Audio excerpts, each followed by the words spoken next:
నమస్కారం చేసుకోవాలి. తర్వాత లోపల ఉండేటువంటి ఇతర పరివారంలో దేవతలందరికీ క్రమంగా ప్రోటోకాల్ పైకి వెళ్ళాలి. వాళ్ళకి నమస్కారం చేసుకోవాలి.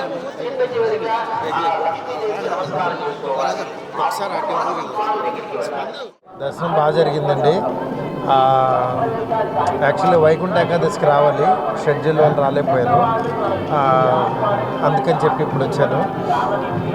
మొన్నే ప్రభాస్ గారిది పండక్కి ఫస్ట్ లుక్ లాంచ్ చేస్తున్నాము. ఆల్రెడీ నిన్న అనౌన్స్ చేసాము. చాలా హ్యాపీగా ఉంది. Thank you so much. Next project ఇది ప్రభాస్ గారు జరుగుతుంది షూటింగ్.